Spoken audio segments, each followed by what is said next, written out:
A paz de Cristo, meus queridos, como vocês estão? Hoje, no nosso quarto dia, firmes nesse propósito, firmes nesse jejum. Eu tenho certeza que Deus está nesse meio, Deus vai abençoar a sua vida de uma maneira sobrenatural. E hoje, nesse quarto dia, eu gostaria de entrar num tópico, talvez eu não consiga passar muita coisa apenas nesse vídeo, talvez até grave alguma coisa em algum outro vídeo. Mas hoje eu gostaria de tratar e falar um pouco sobre o corpo de Cristo. Você faz parte do corpo de Cristo. Mas o que verdadeiramente isso significa? E isso é importante falar porque muitas vezes a falta de entendimento, a falta de esclarecimento gera dúvida dentro do nosso coração. E quando a dúvida entra dentro do nosso coração, o simples fato de nós termos conceitos dentro de nós, o simples fato de nós termos uma confissão de fé, não é o suficiente para tirar essa dúvida e não é o suficiente para nos fortalecer ao ponto de nós estarmos verdadeiramente firmados dentro daquilo que nós professamos. E uma dessas dúvidas que eu gostaria de esclarecer aqui, inicialmente nesse vídeo, é sobre o corpo de Cristo. Por que você faz parte do corpo de Cristo? Começando a falar nisso, eu gostaria de mencionar um texto aqui para vocês, em Lucas capítulo 22, eu selecionei ele. Eu gostaria de ler através do verso 19. Então, tomando o pão e havendo dado graças, partiu e deu-lhe dizendo: isto é o meu corpo, que por vós é dado. Fazei isto em memória de mim. Semelhantemente tomou o cálice depois da ceia, dizendo: este é o cálice do Novo Testamento, no meu sangue, que é derramado por vós. Então eu gostaria de começar com esse texto, porque muitas vezes você pode se questionar, como eu muitas vezes já me questionei no passado, e eu me perguntava assim: como que eu sou o corpo de Cristo se eu sou um pecador? Porque o corpo de Cristo, físico, jamais pecou. E a Bíblia diz, o próprio Senhor diz que eu sou o corpo dele. Mas como que pode um corpo ser pecador? E foi através dessa indagação que eu comecei a pensar muito sobre isso. E nós vemos um seguinte fato, que quando Jesus fala que nós somos o corpo dele, e até lá em 1 Coríntios capítulo 11, o apóstolo Paulo também retrata essa questão, quando ele fala da Santa Ceia, ele fala que nós somos o corpo de Cristo. Nós temos que ter a seguinte ideia: uma coisa é o corpo físico de Jesus, que até em vídeo passado eu já disse, né, que fisicamente Jesus ascendeu aos céus, né, como ele mesmo profetizou, o corpo físico dele iria ser tirado no meio dos convidados, e então os convidados jejuariam, e nós estamos jejuando até que ele volte, amém? Mas o que eu quero dizer é o seguinte: Jesus, Cristo, Deus, a sua palavra, muitas vezes se utiliza de figuras físicas e de conceitos físicos para explicar com profundidade coisas espirituais. E se a gente quer começar a analisar essa questão do corpo de Cristo, a gente tem que ir lá para a antiga aliança. É lá, na lei e nos profetas, que nós temos um entendimento muito forte sobre isso. Porque Jesus jamais veio revogar a lei, ele veio dar o verdadeiro cumprimento. E lá na antiga aliança, quando um homem cometia um pecado, ele levava um cordeiro para ser sacrificado no tabernáculo, né, para ser oferecido no altar. Aquele cordeiro que era despedaçado, o corpo daquele cordeiro que era despedaçado e o sangue que era aspergido, era o suficiente o quê? Para trazer a expiação dos pecados daquela pessoa. Com base nisso, Jesus sendo o Cordeiro de Deus, aquele que tira o pecado do mundo, no momento da Santa Ceia, em que ele está reunido com os seus discípulos, ali naquele contexto da Páscoa, ele toma uma atitude simbólica extremamente importante. Ele pega o pão, ele reparte aquele pão, ele entrega para os seus discípulos e ali ele diz: olha, esse pão que eu estou entregando para vocês agora esse pão é o meu corpo. O meu corpo que está sendo entregue para vocês. Vocês têm que comer esse corpo que está sendo entregue para vocês. Senão vocês não têm parte comigo. E da mesma forma ele pega o cálice do vinho, reparte entre os seus discípulos e diz, olha, vocês vão beber esse cálice vocês estão bebendo o meu sangue, para vocês terem parte comigo. Mas era óbvio que não era o corpo físico de Jesus naquele momento, eles não estavam tendo nenhum ato de canibalismo ali, né? Não estavam comendo fisicamente partes físicas do corpo de Jesus e nem tomando o sangue propriamente de Jesus que foi derramado lá na cruz do Calvário. Mas o que Jesus estava dizendo é que o seu sacrifício, isso é, o fato do seu corpo ser moído significava que cada pessoa estava recebendo parte do corpo dele para ser apresentado diante de Deus. Imagine a seguinte situação. Imagine que o corpo de Cristo tenha sido dividido em milhares e milhares e milhares de partes. E que cada pessoa pudesse alcançar uma partezinha do corpo físico de Jesus, da carne de Jesus, e comesse esse corpo. E comesse. Ou então imagine que o sangue de Cristo conseguisse ser dividido, nem que seja uma gotinha para cada pessoa, e a pessoa pudesse tomar aquela gota do sangue de Jesus. Qual era a percepção que a pessoa teria? Que ela estaria com Cristo nela. Né? Ela estaria com o DNA de Cristo dentro dela. E quando Jesus faz isso, ele quer dizer que espiritualmente, a partir do momento que uma pessoa, naquele ato simbólico, estava comendo o pão e bebendo o vinho, isso significava o quê? É como se o corpo de Jesus estivesse sendo desfeito em várias e milhares de partes, onde cada partezinha do corpo de Jesus era entregue para cada um de nós. Então hoje, espiritualmente, nós carregamos uma parte do corpo de Cristo conosco, que foi moído por nós, que foi entregue para nós. Então hoje nós entramos no Santo dos Santos com esse corpo. E esse corpo expia os nossos pecados.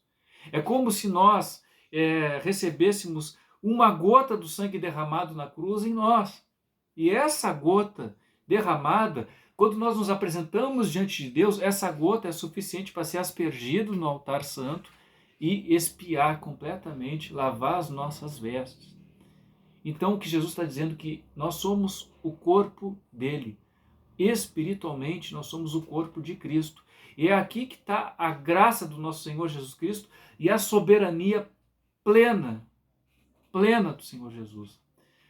A soberania de Deus é algo tão impressionante que Deus poderia fazer a obra se utilizando de seres celestiais, de seres que jamais conheceram o pecado. Mas a soberania de Deus é tão tremenda que Deus faz a mesma obra usando pessoas pecadoras. Veja só, Deus aponta, Deus anuncia no mundo espiritual, no plano espiritual, que ele é tão soberano, ele é tão perfeito, que ele faz a mesma obra que ele faria, e ele poderia usar seres perfeitos, ele faz a mesmíssima obra usando nós, pessoas pecadoras. Isso é, quando nós estamos em Cristo, quando nós aceitamos esse sacrifício em nós, Deus utiliza o nosso corpo físico para realizar as obras. Isso é, espiritualmente nós estamos nele. É por isso que quando Eliseu tem aquele encontro com Elias e ali Elias é levado aos céus, as pessoas diziam assim, olha, o espírito de Elias está sobre Eliseu. Isso é, fisicamente, Elias não era Eliseu, mas o espírito que repousava em Elias estava sobre Eliseu, usando o corpo de Eliseu para realizar essas obras. Assim como esteve também no corpo de João Batista, né? E assim como o espírito de Elias também vai estar sobre a igreja nos últimos dias, nos capacitando para profetizar a povos, línguas e nações o arrependimento e a volta de Jesus. Então, espiritualmente, nós somos o corpo de Cristo. E com base nesse entendimento, fica muito mais fácil nós conseguirmos interpretar o que está escrito lá em João 14, por exemplo, quando Jesus diz assim que vocês farão as mesmas obras que eu faço e farão até maiores. Agora sim, existe uma obviedade nessa questão. Claro, porque se espiritualmente nós somos o corpo de Cristo e nós somos milhares de pessoas, nós faremos as mesmas obras que ele fez e até maiores, porque o alcance hoje desse corpo de Cristo envolve muito mais nações, povos e línguas, mostrando a graça plena do nosso Senhor Jesus Cristo, que fez uma obra maravilhosa em 3 anos aqui na terra, que morreu, ressuscitou, e o Espírito dele, o Espírito Santo, paira sobre a igreja, sobre homens e mulheres pecadores. E hoje nós, pecadores, fazemos essas mesmas obras porque temos o Espírito de Deus em nós, ele habitando dentro de nós, a verdadeira igreja. Irmãos, a verdadeira igreja, ela não está em templos humanos. A verdadeira igreja está no corpo de Cristo. É por isso que você não pode caminhar sozinho. É por isso que ninguém pode caminhar sozinho. É por isso que aqueles que criticam tanto a igreja e não querem congregar cometem um erro tão grande. Porque eu digo para você uma coisa, o apóstolo Paulo fala, né, nas suas cartas. Nem todo aquele que nasce em Israel é israelita. Essa afirmação é muito mais profunda do que nós podemos imaginar. Isso reflete uma coisa interessante. Nem todo aquele que está dentro da igreja é igreja. Nem todo aquele que está dentro do templo físico, tão criticado hoje pelas pessoas, realmente é igreja. Porque quando uma pessoa critica o templo físico, igreja, quando as pessoas criticam lideranças de igreja e membros de igreja, e dizendo que não vão congregar porque ali tem muita corrupção, essas pessoas estão criticando o quê? Pessoas que não são a verdadeira igreja. Elas estão dentro do templo, mas não são verdadeiramente igreja. Mas acredite, dentro do templo físico, existem sim homens e mulheres que são verdadeiramente a igreja. Eu sei que nos dias de hoje é meio difícil mesmo de se encontrar. Eu digo para você que se eu fosse observar pelos olhos físicos e pela percepção física, talvez eu também tivesse a mesma conclusão. Mas os nossos olhos são os espirituais, nós temos que enxergar as coisas espiritualmente. E quando nós buscamos a Deus e temos a visão espiritual, nós vemos que às vezes dentro da igreja, templo físico, tem sim homens e mulheres que verdadeiramente são igreja. Mas nós temos que estar em unidade. Ninguém é igreja sozinho. Sozinho, a pessoa é apenas parte de uma unidade. Mas corpo de Cristo verdadeiro, ela só é quando ela está junto com demais irmãos. Nenhuma perna anda sozinha, nenhuma orelha faz uma coisa sozinha. Ela precisa estar dentro de um corpo. E quando esse corpo, homens e mulheres que se entregaram verdadeiramente a Cristo, pecadores, mas que buscam andar no caminho na verdade, trabalham juntos em unidade, irmãos, nós conseguimos fazer coisas tremendas através do Espírito Santo de Deus em nós. Aliás, Deus faz uma obra espetacular e tremenda se utilizando de uma igreja de homens e mulheres que se reúnem unidas em unidade, trabalhando para Ele. Você é o corpo de Cristo. Você tem que estar unido em unidade com os demais irmãos, porque se você estiver unido em unidade com os demais irmãos, você vai ser uma igreja tão poderosa que você vai conseguir realizar as mesmas obras que Ele fez. Curas, milagres, enfim, o nome de Deus vai ser glorificado através da tua vida, das tuas ações, daquilo que Deus faz na tua vida e daquilo que Deus faz também utilizando a tua vida. Pense nisso. Você tem a oportunidade aqui, nessa terra, uma oportunidade de ter o nome de Deus glorificado na tua vida, naquilo que Ele faz na tua vida e naquilo que Ele utiliza a tua vida para fazer na vida das demais pessoas. Que privilégio! Aproveite esse privilégio. Aproveite isso que Deus está colocando dentro do teu coração. E mais uma vez, como nós fazemos todos os dias, ore juntamente comigo. Pegue seu propósito da campanha. Utilize seu propósito da campanha. Ore com fé incessantemente. Talvez você está fazendo esse período de jejum e você está passando por lutas, tribulações. Talvez você possa dizer assim para mim, mas pastor, o inimigo tem se levantado, eu estou doente. Irmãos, não caia nas ameaças do inimigo. Permaneça fiel. mesmo que você esteja dentro da fornalha. Mas saiba de uma coisa, você pode estar dentro da fornalha.